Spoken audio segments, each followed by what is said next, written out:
Speeches of rabbis. Very nice. Hold on a second. Just...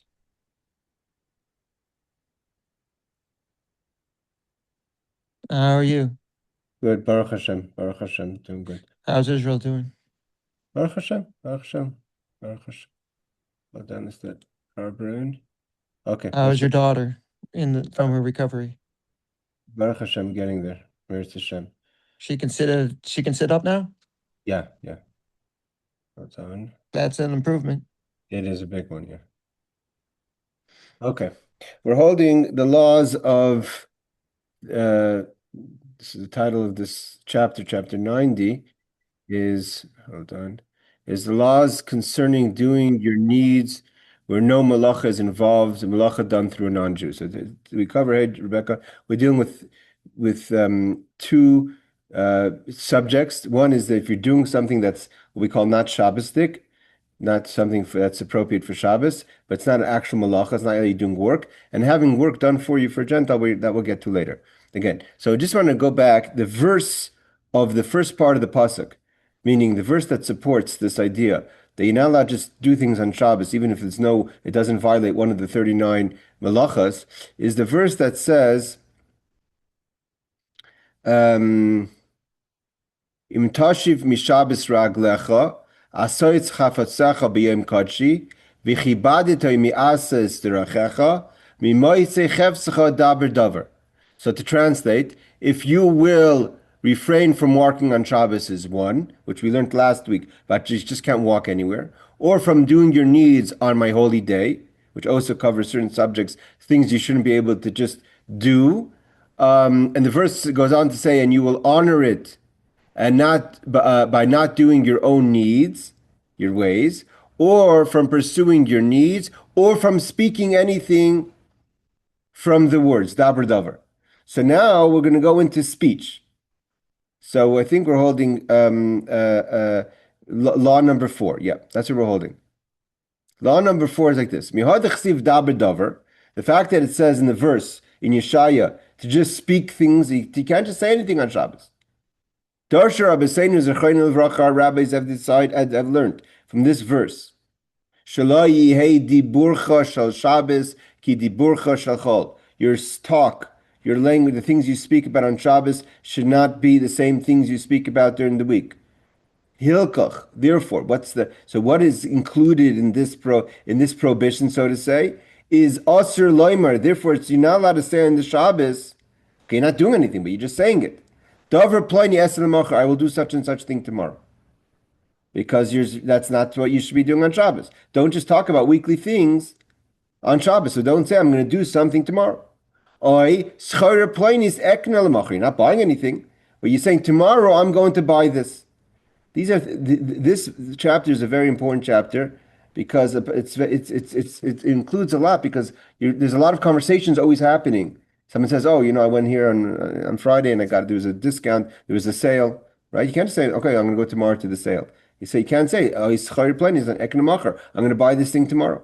But can I talk about the things that I already bought on sale and/or the concert tickets? First of all, again, anything that's not Shabbos, you shouldn't be talking. There's some people who say you shouldn't even be talking on Shabbos at all. There's those who take a vow of silence on Shabbos, besides for Torah things or mamish necessary things. I've met such people, and it's a good thing. So, the idea is to be speaking about things of chol in general. You should not be doing. But there's differences if it's usur. He says it's a prohibition. Here we're talking about things that you're going to be doing that are preparing for Shabbos. Something that you've done already. You bought tickets. Again, it's not Shabbos ticket. I don't know if we'll see if it falls under the prohibition of the usur, if it's forbidden. Okay, well, let's see. We're going to get to all the case scenarios. Meaning, you can't talk about something that you're going to do tomorrow that you cannot do today. You cannot buy something today because it's Shabbos. You're not allowed to. Or the thing that you want to do is something you can't do on Shabbos, so you're saying you're going to do it tomorrow. But again, in any way, and there's no way for you to do it today. But if there's something that in theory you could do today, but you can't do it now, tzad mutter, like we said in Sif Gimel, meaning let's say you say, I want to walk somewhere. If you were if your starting point was closer, you'd be able to walk there. You can't walk there now because your starting point is further back, and you're going to violate the distance of what you could walk on Shabbos. Means the actual walking there is not the problem. The problem is, or being there is not the problem. The problem is that you can't get there. So then it's something that you can't do right now. For instance, therefore, it's permitted to say, I'm going to go to this place tomorrow, even though now you can't walk there because of the tchumim. But the reason you can't walk there now is only because you're too far away. But it's not that you can't be in that place; you just can't get to that place. But don't say it in a way that the way you're going to go there is in a forbidden way. For instance, you could walk there, or you could take a car and there's a wagon. Wagon is already driving on Shabbos, you're not allowed to. So you're saying, I'm going to be in such and such place, even though right now, for instance, hypothetically, to go on a hike, right? So most places, let's say in Seattle, those who are in Seattle, Barbara's familiar. If you're in Seattle, you want to take a nice hike in the Cascade Mountains. That's just probably outside of the Tchum of Shabbos because there's no one living there. It's over the distance. So if you want to discuss on Shabbos that you want to go to Snake Valley, whatever it's called, the hike in the Cascades. So today you couldn't do it; it's too far. But if you were there and you were resting there Shabbos, you could walk a little bit of the hike. And you could, so then in theory, that's something that you'd be able to say. But here, this is what Aaron just talks about what you're saying. Don't talk too much about it. Even things that are dvar b'telim are wasteful things. Okay, you're not saying anything wrong. Dvar b'telim means, in theory, you shouldn't be talking dvar b'telim at all. But dvar b'telim means wasteful things, means pointless things. So in theory, that's a subject about, in general, if a person talks dvar b'telim, right, you should be, if you have something to do, to learn Torah. Don't just have idle talk. Of course, people have to have socializing, etc. But to try to minimize it on Shabbos, so that would conclude, Aaron, what you're saying, that I got tickets, so you're not doing anything that's a prohibition, you're not buying anything. You're talking about the past, but it's questionable. It's because it's about purchasing, which is something that's not allowed to be done on Shabbos. Although you're not saying you're going to do it because you've done it already, but it definitely falls under the Dvarim B'Telim, or talking too much about things you shouldn't be talking about, which are not Shabbos. Now here's another thing. Again, this is all included in the verse Daber Dover. Means the verse in Yeshaya says your speech on Shabbos should not be like your speech during the week. This whole chapter is based on this verse telling us that Shabbos is another day. Your walking shouldn't be like during the week. Mm-hmm. This shouldn't be like during the week. So you shouldn't talk like you talk during the week. So in that, there's things that are a prohibition, usher, to say you want to do something that's prohibited on Shabbos. There's things that are permissible, but don't talk too much about it if you have to talk about it. And then we're going to talk about next things. Hold on, Barbara, a second. Okay, you're not saying anything that's not Shabbos permitted, but you're talking about painful things, painful subjects, things that are difficult for a person. So you shouldn't talk about that on Shabbos either. Okay, Barbara, what's your question? Because we're going to break down. I apologize. I didn't have a question. I just accidentally hit something. Oh, no problem. Okay, so also you're not allowed to do math with your mouth. Means articulate the math on Shabbos, right? To do cheshbonis. So what if the math is Torah? Hold on, we'll get to that in a second. No, we're talking about math over here. We mean money math, like So I made kind of things. Doesn't make a difference if the math is about calculating cost or things, finances that would happen or will happen. It means you can figure out how much I spent or how much you will spend. For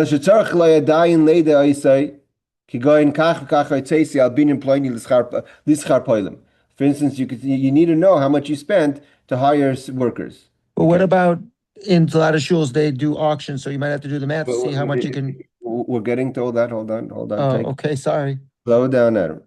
And he still has left over, so he's trying to do the math. You already hired the workers. You want to know the math, the calculations, also it's forbidden. But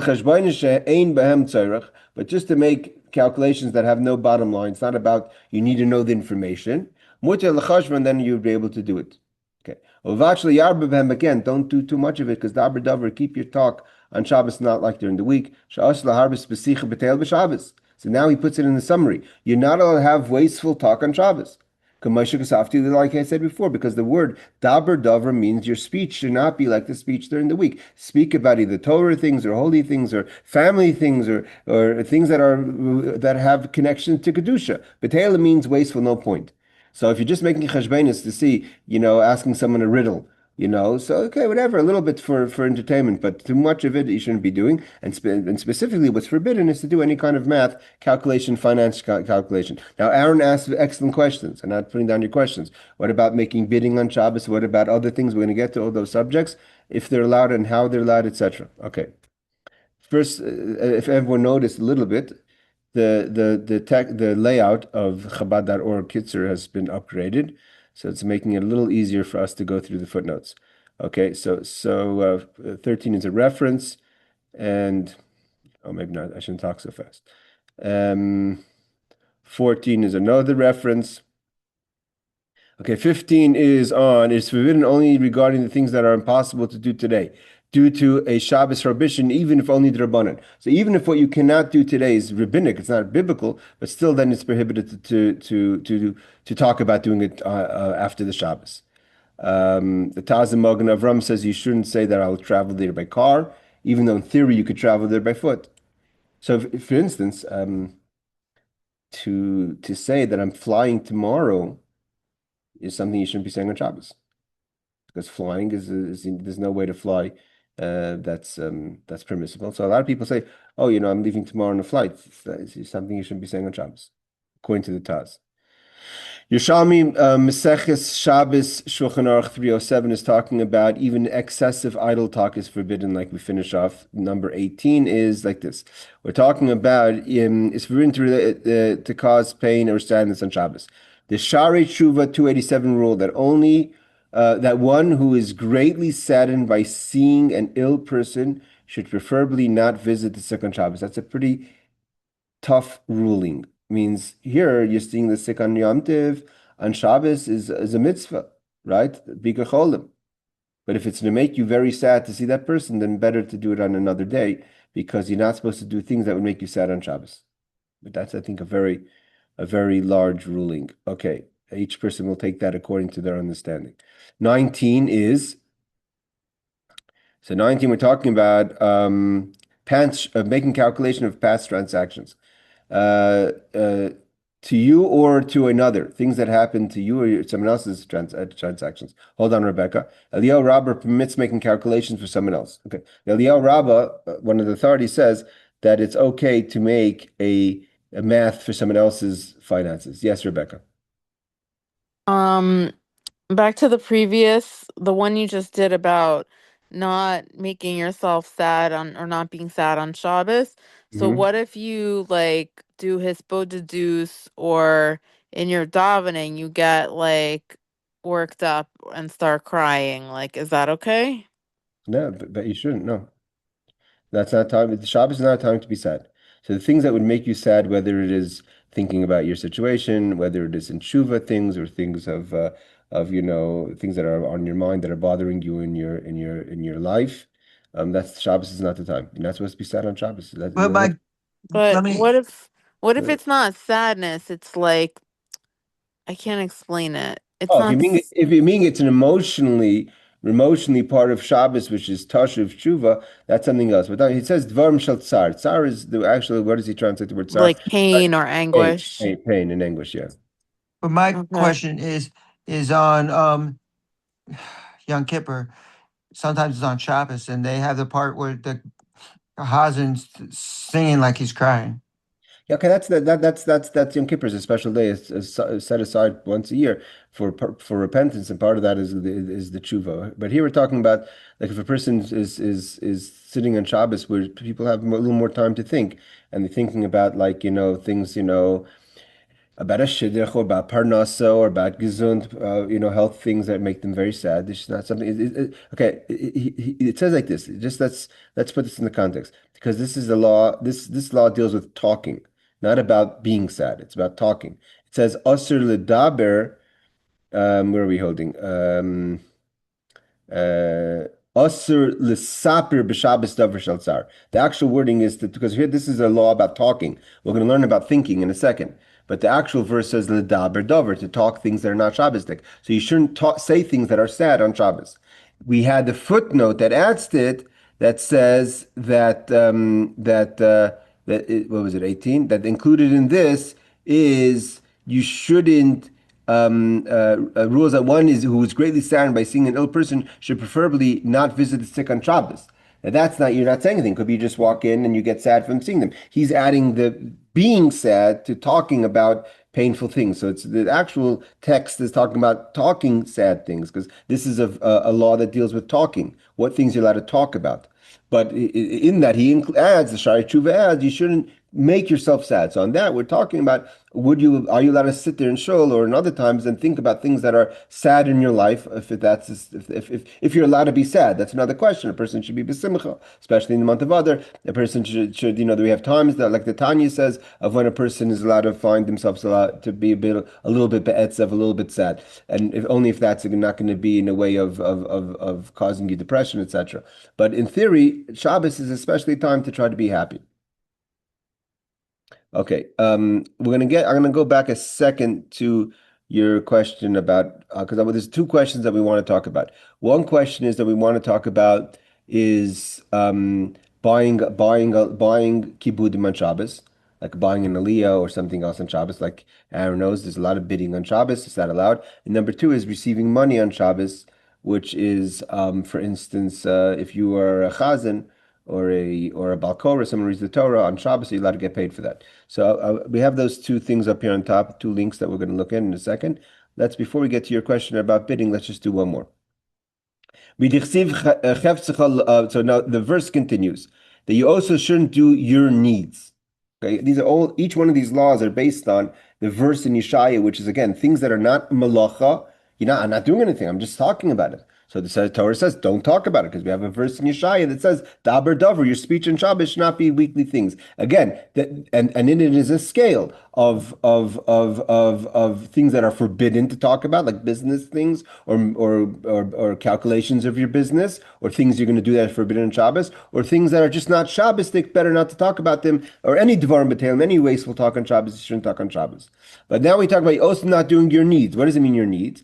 Lamdu Rabbeinu Zerchayin Levrachas. Our rabbis have learned from this edition in the verse. The Ein Asurim Ela Chefzi Adam. What we're talking about over here, and this is addressing, getting towards Aaron's question, is only things that are your things, Chefzi Adam, things that you want, your needs. Av Chefzi Shemayim. But if it's something for God, heaven, it's mutter, then it's permitted on Shabbos. So what's the bottom line? Lefikach. So therefore, all the things we said until now about walking towards the boundaries, you shouldn't do it if you want to go, like we said yesterday, you want to go to the game or to the concert or to the movie or to a restaurant even, or you want to go to, or you want to see, start your travels early, or to talk about things that you shouldn't be talking about that are maybe possibly, you shouldn't be speaking about Shabbos. This is only talking about chefsecha, your things. Therefore, machshichin ala tchum mishum tzarchi mitzvah. Let's say you have to go somewhere for a mitzvah. You can't go there now because it's too far for you to go there on Shabbos, and there's not a halachic allowance for you to continue walking on Shabbos, but you want to get a head start to get to that mitzvah. So then you're allowed to go to the boundary, the tchum, which is the boundary, to get ready to do that mitzvah for after Shabbos. So too, it says you may oversee communal affairs. Now we're touching a bit about what Aaron asked about. Let's say you have to go and be part of something in the government that needs your representative of the community. So can you go do things for the government that are going to benefit the community? So he says also to get ready to go to a shulchan on Shabbos, you're allowed to do it. Or other ministries that you could go there to speak on behalf of the Jewish people. Today's the day the previous Lubavitcher Rebbe came to America. We were talking about it before. And the famous story, the previous Rebbe, that he spent Shabbos out in the middle of nowhere in Russia. He had to stay in an inn that was full of Russian peasant drunks. So he was able to walk on Shabbos to the minister to speak, to try to annul a decree, which he did. So you're allowed to be in the base of Va'ad Hasarim l'daber b'shvilam, to talk to ministries in order on behalf of the Jewish people. That's allowed. Because why? Because communal needs are heavenly needs. What things are you not allowed to do are personal things. When it talks about the community is heavenly things. Let's say you want to hire a teacher. So your teacher, you need someone to teach the children. So you're allowed to speak to the teacher, though in theory it's a transaction, it's a job, but because education, Jewish education is communal, it's considered shemai. And he says this is not just to teach Torah, even to teach secular studies, not secular subjects that are for no reason, but secular umanis. Umanis means to teach someone, to help them with a job, that would educate them in their job and finding a job. Shizui gamke mitzvah, it's also a mitzvah to provide for your family. So just to talk to someone about teaching subjects, so then I guarantee you there we have kind of people will say, well, this is important for my education, which is important for my job later. But that already you could ask your local rabbi what subjects you're allowed to talk about with teachers. But it's a clear subject that's connected to umanois, that's connected to helping for someone with a job, let's say someone to teach someone with a job, you're allowed to discuss because that's a mitzvah. If he's not going to, the person, he or she won't have an income, and therefore you need the person to help you find an income. He's going to teach you or educate you in a job. So you last them as a bria, so you're going to end up somewhere or another taking from or robbing from people. You could talk about it, but to actually rent the person, hire the person on Shabbos, then you're not allowed to do. Because to hire someone, that's a total rabbinic prohibition. So that you're not allowed to do. But you could discuss about, would you be available to teach my kid? And the only reason it was allowed is because of mitzvah rak masha eni aser. The only thing that you're allowed to do is things that you shouldn't be doing because of the special verse in Yeshaya that says you shouldn't be doing your things or doing your speech. But to hire someone is a prohibition, so that you're not allowed to do. He adds, if you find something lost on Shabbos, that so you may say that's a communal thing, it's a weekly thing just to find, it's a non-Shabbos thing to announce something that's lost, but that's allowed. Why? Because a Shabbos Aveda, to return something that's lost is a mitzvah, so therefore you're allowed to do it on Shabbos. Okay, let's do some of the footnotes, and then we're going to go to the question about bidding. Although I think we still have a few, we still have a little bit more. I want to see. Here's the question. You said you can talk about lost objects, but what if it's an object that's you can't touch? Say that again. You find something like you find someone's tefillin, you're not supposed to touch it on Shabbos. Okay, but I hear what you're saying, because it's something you shouldn't be touching on Shabbos. But if you find if someone said that you see tefillin that looks to be lost, so you could say, if anyone lost your tefillin, I found them so and so place. Okay, I think we could after the footnotes we could actually discuss this question that Aaron asked. Okay, your needs. Okay, that's the verse that we said in Yeshaya. That only means man's needs, i.e., a person's material needs. Obviously, something that's not a mitzvah, but things that are for communal or for Hashem, Jewish communal affairs is allowed. I.e., things for the community. Okay, here's 25. 25 is talking about that it's hiring is not allowed because it's shvus. It's a prohibition, the Rabban and rabbinic. So he writes like this: it is a prohibition to mention. It's prohibited to mention a sum of money even without hiring a teacher. You can't even say, "Would you teach my kid in theory for $100 an hour or less or whatever?" Right? So you can't, even though you're not hiring the person. You could say, are you able to teach? The person says, yes. Okay, so on Sunday you could, whenever it is, you could Matzah Shabbos even, you could kind of wrap it up and say, okay, how much do you charge? How much is it, etc. But to discuss even money of what the person charges, or if the person would agree to take a certain amount of money, that's prohibited on Shabbos. So says the Alter Rebbe in Shulchan Aruch Rav 306. Or to hire without mentioning money, or to say, someone, you ready to work for me to teach my son? You're not going to say how much. We'll discuss money later. That's also not allowed. So says the Tehillah David. When it is for the sake of a mitzvah, it possibly is permitted to hire without mentioning money. So the Bir Halacha says that if it's for a mitzvah, then maybe you could say, okay, do you agree to work? We won't mention, the money will be talked about after Shabbos. Again, these are things that kind of, this chapter is something that happens all the time. You have some chapters that you deal with. You say, okay, I won't touch the stove. I won't touch my food. I'm not cooking, whatever.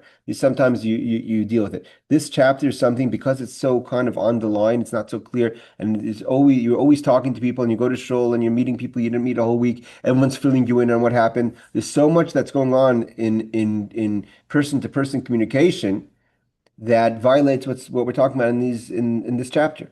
Because a lot of times you don't see people, only you see them on Shabbos. So you don't communicate with them. Then you oh, this happened. Oh, you bought that. Or you got so many of these things. Are you going somewhere? You have to be very careful on Shabbos. That's why this chapter is very important. Yes, Barbara. I was just going to say, I find it that this is pretty much my only Jewish contact is on Shabbat when I go and see people, and so connecting with these people and I can see now where I need to be more appropriate in my conversation. I mean, I'm not inappropriate, but just talking about some things off the wall, I need to be more careful. Yeah, same. Like even like how many the ferries charge you more than you used to. These are things you're not allowed to talk about.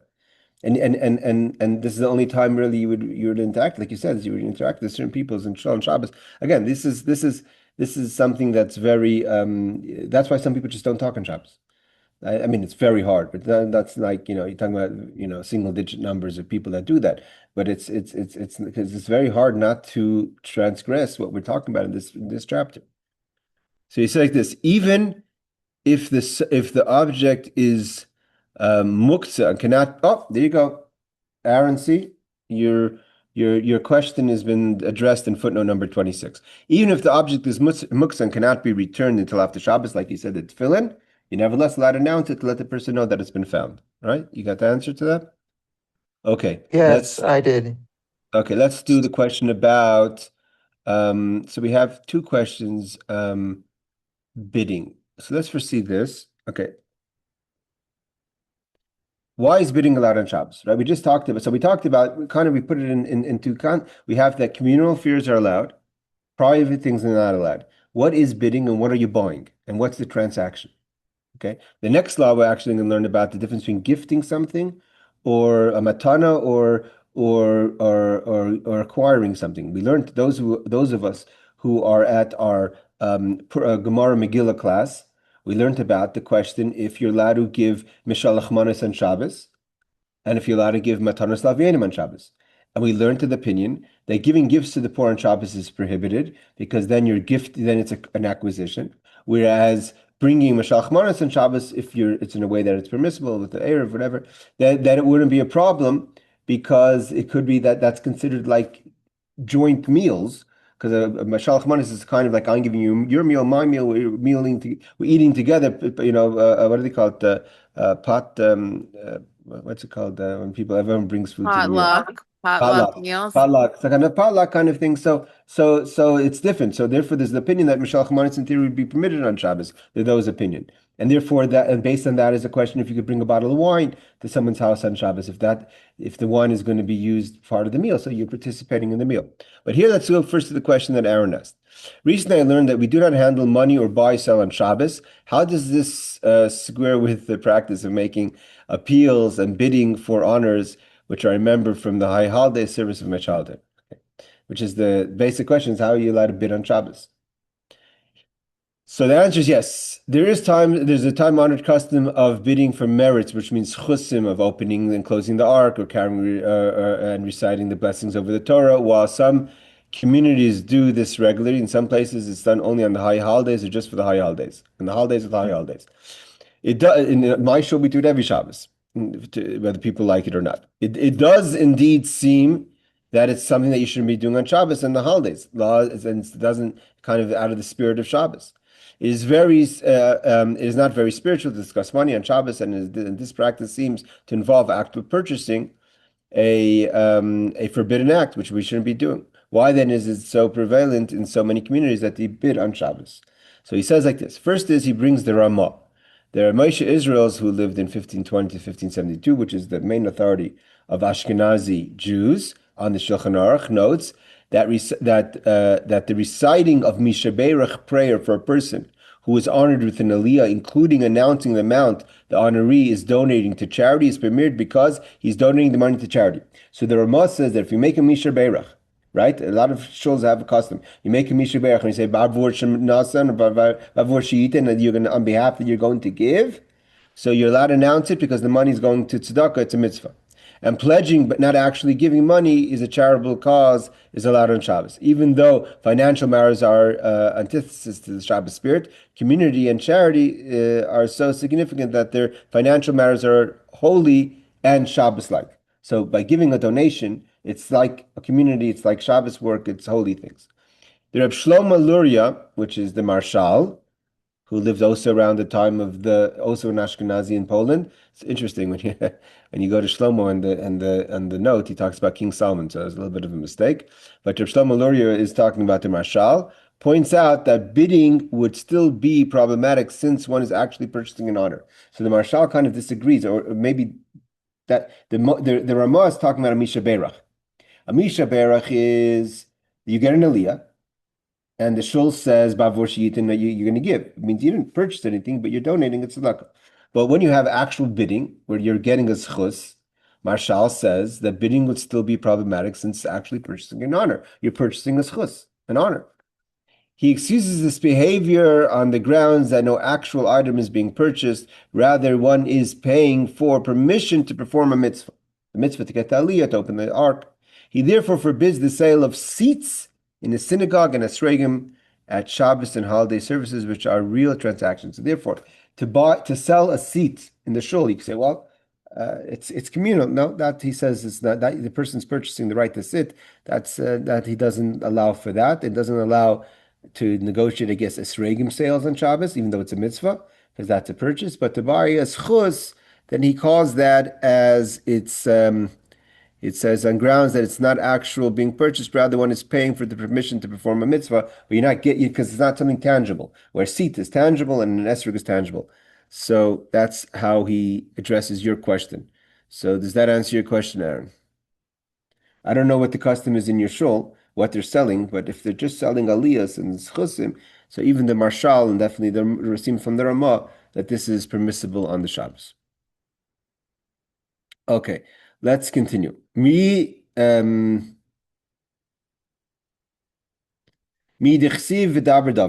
back to the verse. The verse says your speech on Shabbos should not be like the speech during the week. Lamdu Rabbeinu Zechariah Levrachas, but our rabbis learned from the wording of speech, the dafka dibaros, only speech is prohibited.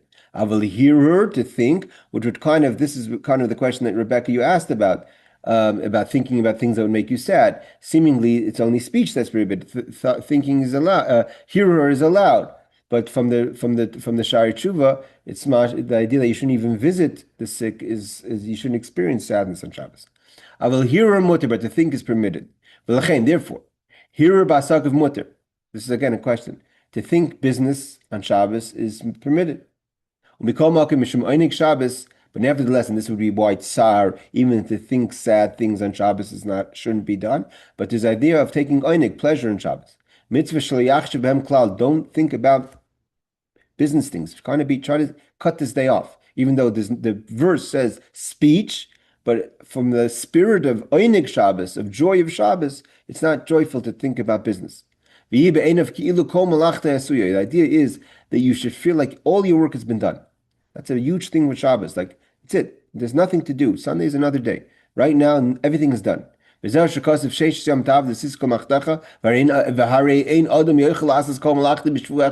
you mean they did all my work? No one works only 1 week in their life. Sunday you're back to work. Monday you're back to work. Your mindset should be, your space should be that as if everything's been done and there's nothing to do right now. You're totally cut off from the workspace on Shabbos. And that's true, brings a person true joy when you know that everything's been taken care of. And he says even more so, okay, there you go back to Rebecca, your question. You definitely should not think about things that cause you concern or anxiety. So don't think of it's not time Shabbos to think about things that cause, if there's a time to think about things that might make you feel anxiety, If it's allowed at any time, it's better not to do it. You should not be doing it on Shabbos. Shelo yahari, you shouldn't do it. Okay, let's see the footnotes 27. Okay, quotes the verse again. Onik Shabbos is taking pleasure in Shabbos, so it's not pleasurable to think about your business on Shabbos. We're not even talking about a person who say, "Well, I get joy when I really realize how much money I made." It's not Shabbosdik. It's just not something you should be doing. If you're taking joy of that, then you have to question yourself what gives you joy. Okay, 29. Oh, okay, this is another question. Aaron, your paper gets delivered. Are you allowed to open up the business section on Shabbos? Okay, in general, you shouldn't be reading, like we spoke, things that are not Shabbosdik during the week. But are you allowed to open up a business section on Shabbos? Reading about business is forbidden. So says the Shilas Yaivitz 162, as well as listening when the subject is being discussed. So if you want to know how the stock market did or how your stock did, and you want to quickly check it in the newspaper, it's not allowed to be done on Shabbos, and you're not allowed to ask anyone. It said in one of the magazines or Jewish papers, it says you can read our articles, but don't look at the ads. Okay, because that's if it's the purchasing and all that, yeah. 30. Okay, just quotes the verse. 31. Mechilta Parshas Yisro is also the verse. And anxiety, says the Beis Yosef Rabbeinu Yonah says you should not think about things that would cause anxiety on the Shabbos. Okay. Mutter loimer lapoyel hanira be'einecha shetuchel amad imi le'erev. What about like kind of code talk? All right, so you're not like, could you say things in code kind of where you both know what the person means, but you're not saying it, right? So you will say to someone, do you think you can join me this evening? And that person's a worker and you're an employer and this is an employee, right? So you're allowed to say, could you think you could join me this evening without mentioning what it's all about? Even though the code is that the person knows and you know that you're kind of hiring the person or asking the person's available to work for you that night. The because you can't say things that are clear. But here you're not saying anything. You're just saying, could you stand by me? But don't say be ready for tonight. Because being ready is like saying that's really kind of more of a language of telling the person they have to work tonight, right? For instance, again, like I said, this chapter is a very complicated chapter because it's not complicated to understand, but it's very complicated to live by. Because let's say you have a cleaner so again, cleaning on Shabbos, the question is, if you're hiring the person, you're paying the person for cleaning that night, and say, I need you to come tonight. Like for instance, if you have a cleaner that comes in your house and you say and they're leaving on Shabbos, and to hire that person on Shabbos and say, come on Sunday morning, I need you to clean up after Shabbos. These are things that you have to that we're discussing. Because then it seems clearly that you're trying to hire the person by saying, be ready for tonight. So to say, what was the language exactly? Do you think you can join me this evening is different than if you'd say, be prepared for this evening, right? So chapter 33 quotes the Shulchan Aruch. Hasoicher sapoil continues. Chapter halacha 8. Hasoicher sapoil.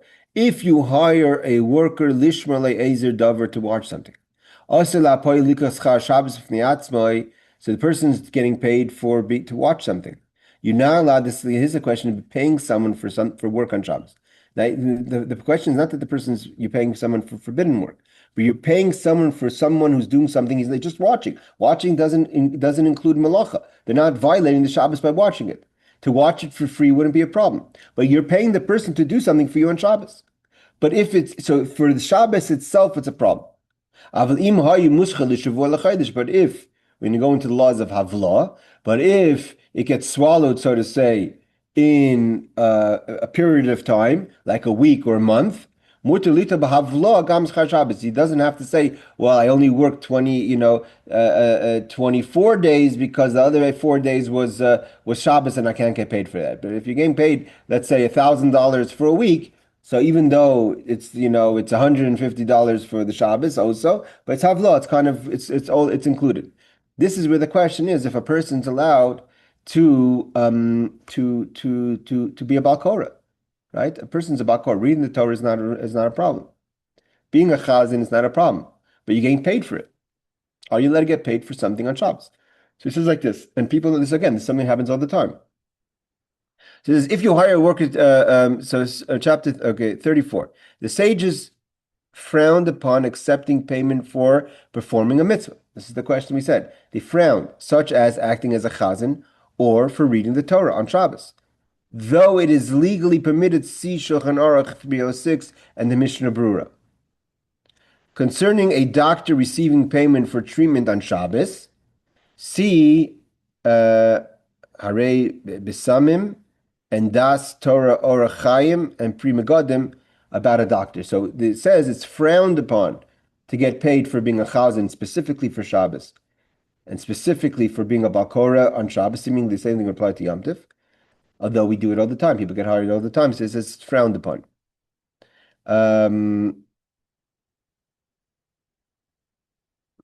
Hold on a second. So what were we looking at over here? Sorry, that was the one before.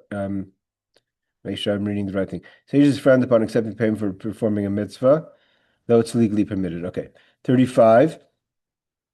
If the worker was hired by the week or but the employer restrained the option to terminate his employment at any time and pay him per day, see Ramar bi halacha mission broker. This is the question of havla. Havla. That means if a person is being hired by the week or by the month, but it's not really, but if it's really on a day-to-day basis, then it's not so simple. If it's considered, sort of say, lost, like swallowed up into the wages. Okay, this is Chabad.org, so he says it's frowned upon. But over here, I found a question like this in the more kind of detailed Shulchan Aruch Harav, who is writing this. Who's the author of this question? Rabbi Goldstein says like this: I was offered to become Balkora for a shul on Shabbos, and I would like to know how to arrange for me to receive payment for my reading in a way that I do not transgress the prohibition against taking money for Shabbos employment. Okay, so what we saw, basically what he quoted from the Mishnah Brura in the footnote, forget which number it was, says that's frowned upon, but it's allowed. So here he answers like this. If you also read Torah in the shul during the week, which the same thing would apply as a chazan, then you should arrange that for the shul to pay the payment for the entire week. So it should be a weekly payment of reading the Torah, of being the chazan, and then Shabbos is not an individual day, and it's not a problem. Irrelevant of when they take place, in which case the payment would be considered havla, swallowed up, and you have the payment for Shabbos reading including in that package. If you only read the Torah in the shul on Shabbos, which happens all the time, again we learned the footnote that says it's frowned upon but allowed. But here he gives a good advice. Then you are charging the shul not for if you only read the Torah for that shul on Shabbos itself, then you are to charge the shul not for the Shabbos reading, but for the preparation that you put into preparing the reading during the week. So that's actually a good solution. It means that a lot of times the moilim, officially the person who does the circumcision, the moil, is not allowed to charge for circumcision. But he's allowed to charge for, they call it gas money. I'm taking time and I'm coming to you, I'm driving to you. So the same thing, a person reading the Torah itself takes 20, 30 minutes. But Balkora has to prepare for it. And even if you have to prepare less, but everyone has to look it over. You have to make sure, that's part of your job to prepare it properly. So you could charge for the prep as opposed to charging for the actual reading. For this allowance, however, to be intact, you must in actuality prepare the reading during the week. So you can't just say, I'm charging you for the preparation. You have to actually prepare. And he goes into explaining it in more detail, which is not important right now for us to discuss. One could look at it themselves. I think this would apply also to a lot of things in Torah mitzvahs. For instance, there's questions about teaching people Torah for pay. So there's also a lot of preparation in that. So there's a lot. You could charge for prep work, and you're not actually charging for the reading itself. You could charge, like I said, gas money for the moil. So we've seen this in other things as well. Okay.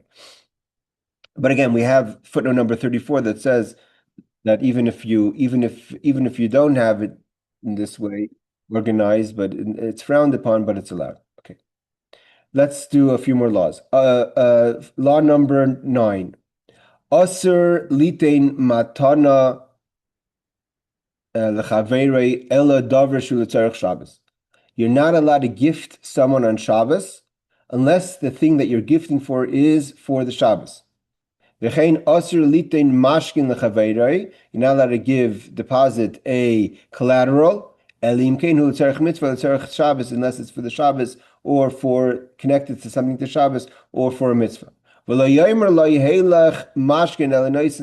shouldn't just say, here's your collateral, but just give it to them. So you're not kind of talking about, because collateral is more of a transaction than gifting. Now, based on this law 9 is what we talked about bringing Mashalach Manas on Shabbos, because then it's like potluck, you're kind of bringing food to each other. Whereas Mataras Lav Yoinim, giving gifts to the poor is a transaction. So that would be prohibited on Shabbos. But again, when you bring something to someone's house for Shabbos, if it can be used for the Shabbos, so then you're bringing something for the Shabbos. But to gift someone something that has nothing to do with Shabbos is prohibited on Shabbos, and therefore also the person in theory who's receiving the gift. I've actually once was at a table, someone's house. We bought a bottle of wine, and the person immediately put it in the cupboard. I mean, didn't even pretend like if it was going to be part of the meal that maybe we would open it up on Shabbos. The person immediately took it and put it into the wine cupboard, which is probably something that definitely not in the spirit of Shabbos. Questionably if it's allowed in Shabbos. So too, if you gift someone something, let's say chocolates or something, or say, okay, wait for this until after Shabbos, or use it, enjoy it during the week. These are things you shouldn't be doing because you're kind of singling out and saying that this is not for the Shabbos, but this gift is for after Shabbos. Again, also questionable if you could bring, for instance, dairy things to meaty meal, etc. Unless, of course, it could be eaten the next morning, then it's part of Shabbos as well. Okay, so let's see the footnotes here. 36. Transactions are generally forbidden on Shabbos and Yom Tov, lest the person come to write. The concern is you may end up writing, so that's the concern of the transaction. 37. Okay. Or for any mitzvah purpose, it is preferable not to give a bar mitzvah or wedding present on Shabbos, whatever that scenario may be. But if you're coming to shul for a bar mitzvah, I'm not sure the wedding scenario, but if you're coming to a bar mitzvah party, you should not bring a gift on the Shabbos. So says the Magen Avram. Rabbi Kiva Eger permits sending a gift to a groom if one does receive a gift, he should have intention not to acquire it legally till after Shabbos. So if you're getting the gift, so in your mind you should be that I'm only taking ownership of it after Shabbos. Some posts can permit giving gift to a non-Jew, however others prohibit it. Torah's Chesed and Minchas Pitum see also the Ksav Sofer on this subject. Yes, Rebecca. I thought that if you let the person know before Shabbos and they have in mind before Shabbos that they're getting it, then like that solves the issue.